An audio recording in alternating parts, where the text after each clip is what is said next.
سبحان اللہ, وہ ایک مسلم عورت کیا ہی خوش نصیب ہے جس کو جنت کے سبھی دروازوں سے بلایا جائے گا. وہ مائی, وہ بہن, تم کتنے خوش نصیب ہو جو پیارے نبی علیہ الصلوۃ والسلام کی زبانی تمہیں بشارت ہے. اگر تمہارے اندر یہ 4 کام آ جائے, وہ کیا کام ہے؟ اذا صلت خمسہا, 5 وقت نمازوں کی پابندی کرنا ہے. وصام الشہرہا, رمضان کے روزے رکھنا ہے. وحسنت فرجہا, اور اپنے شرمگاہ کی عزت و آبرو کی حفاظت کرنا ہے. واطاعت بالہا وزوجہا, اپنے شوہر کی اطاعت کرنا, فرمانبرداری کرنا ہے. وقیل لہا, اس سے کہا جائے گا ادخلی الجنہ, تم جنت میں چلی جاؤ. من ای ابواب الجنہ, سبحان اللہ, جنت کے جس دروازے سے چاہو تم چلی جاؤ. کام تھوڑا ہے, پیمنٹ بہت بڑی ہے. کتنے اعزاز کی بات ہے اس عورت کے لیے جس کو جنت کے سبھی دروازوں سے ویلکم کیا جائے گا. آج اسٹیج پر چڑھنے کے لیے, ایک مقام پانے کے لیے, ایک مرتبہ پانے کے لیے اپنے حجاب کو تار تار کر اپنے حجاب کو چھوڑ کر, کتنی ایسی لڑکیاں ہوتی ہیں گھر سے نکلتی ہیں تو حجاب میں نکلتی ہیں, اور باہر جانے کے بعد اپنے حجاب کو نکال کر کسی پیکٹ میں ڈال کر رکھ دیتی ہیں اور پھر اپنا کام کرتی ہیں.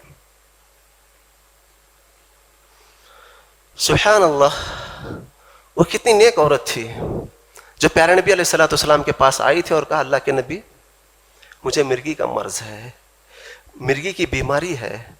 جب مجھے فیٹس آتا ہے, مرگی کی بیماری آتی ہے تو میں کہیں گر جاتی ہوں, میرے کپڑے ادھر ادھر ہو جاتے ہیں, بے ستری ہو جاتی ہیں. آپ دعا فرمائیے اللہ مجھے شفا دے. پیارے نبی علیہ الصلوۃ والسلام نے فرمایا وَإِن شِئْتِ صَبَرْتِ لَكِ الْجَنَّةُ. سبحان اللہ, قربان جائیو, اللہ کے نبی علیہ الصلوۃ والسلام کے ایک ایک جملے میں جو جنت کی جو بشارتیں ملتی تھی, ان بشارتوں کو لے کر صحابہ مر مٹنے کے لیے تیار ہوتے, صبر کرتے اور اس چیز کو حاصل کرنے کا جذبہ رکھتے. اللہ کے نبی نے اس خاتون سے کہا اگر تم چاہو تو صبر کرو, اس کے بدلے اللہ تم کو جنت دے گا, میں جنت کی ضمانت دیتا ہوں. اگر تم چاہو, وَإِن شِئْتِ, اگر تم چاہو, ادعو اللہ ان یعافیک, اگر تم چاہو تو میں تمہارے حق میں دعا کر دوں, اللہ تم کو شفا دے گا. کہا اللہ کے نبی میں صبر کر لوں گی, مجھے جنت کی ضمانت دیجیے. کچھ ہی دیر میں کہا اللہ کے نبی بس آپ میرے حق میں ایک دعا کیجیے, جب میں مرض کی وجہ سے زمین پر گر جاتی ہوں تو میرے کپڑے ادھر ادھر ہو جاتے ہیں, بے ستری ہوتی ہے, میرے کپڑے ادھر ادھر ہوتے ہیں, بے ستری ہوتی ہے.